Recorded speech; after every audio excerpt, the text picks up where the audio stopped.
Տիկին Ջուլակյան, ձեր հանձնաժողովը նաև վերահսկողություն է իրականացնում քննչական մարմինների նկատմամբ։ Օրերս Հայաստանի քննչական կոմիտեն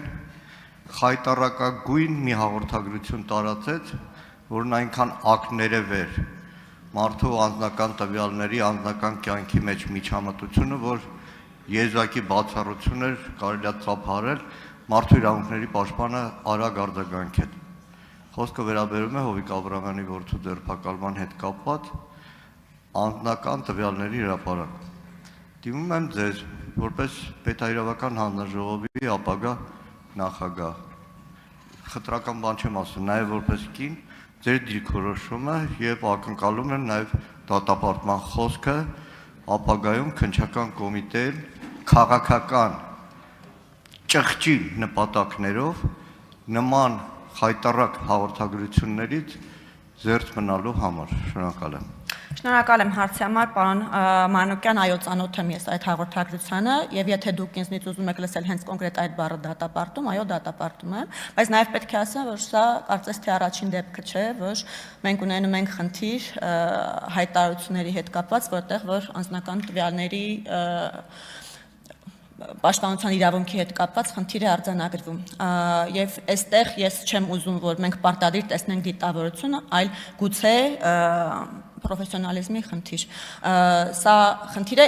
նաև ուզում եմ արձանագրել, դուք ասացիք, որ զարմացած եք, որ մարդու իրավունքների պաշտպանը արձագանքել է, ես կարծում եմ զարմանալու որևէ բան չկա։ Մարդու իրավունքների պաշտպանը գրեթե միշտ նմանատիպ դեպքերում արձագանքում է եւ արձագանքում է շատ տեղին, բայց նաև միաժամանակ ուզում եմ նշել, որ միայն մարդու իրավունքների պաշտպանը չէ, որ արձագանքել է այս դեպքին, այլ նաև անձնական տվյալների պաշտպանության գործակալությունը, որը գիտեք, որ արդարադատության նախարարության առանձնացված ստորաբաժանում է, այսինքն նաև գործադիրը դեմս անձնական տվյալների պաշտպանության գործակալության իր դիրքորոշումը հայտնել է սրա վերաբերյալ եւ լիովին կիսում եմ ես այդ դիրքորոշումը։ Շնորհակալություն։ Արձագանք։ Ճիշտ նկատեցիք, որ անձնական տվյալների պաշտպանության գործակալությունը եւս արձագանքել էր, որը եւս խրախուսելի է ու զարմանալի։ Ճիշտ եք նկատում, որ անձնական տվյալների հրապարակում իրավապահ մարմինների կողմից առաջին դեպքը չէ։ Անցնող 5 տարիներին ազգային ժողովի գործունեության ընթացքում բազմաթիվ նման դեպքերի եմ առնչվել եւ իրավապահ համակարգը քաղաքական նպատակով անձնական տվյալները հրապարակել այս ազգային ժողովի տեսախցիկները սերվերը ազգային ժողովում է հսկվում է ամենախիստ կերպով, բայց չգիտես ոնց այդ տեսախցիկների տեսանյութը մեկ էլ հրապարակվում է։ Դեռ առիթ ունենալու եմ խոսել ԱԱԾ-ի մասին, վերջին խայտառակ դեպքը, երբ որ ԱԱԾ սահմանապահ զորքերի հսկիչ անցակետի տեսախցիկի տեսանյութը մի քանի րոպեից հայտնվում է մամուլում ու ԱԱԾ-ն իրան թույլ է տալիս պատասխանել, որ կարող եմ արտահոսք կազմակերպել։ Արտահոսքը հակաօրինական բան է, բայց դա արդեն ելույթ է։ Շնորհակալություն, պարոն Մանուկյան, ձեր արձագանքի համար։ Պետք է նշեմ, որ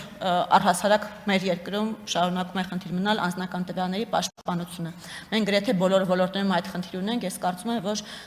այդտեղ ոչ միայն պետական մարմինների, այլ նաև մասնավոր ընկերությունների, որոնք իրենց գործունեության բնույթից ելնելով նաև տիրապետում են անձնական տվյալների,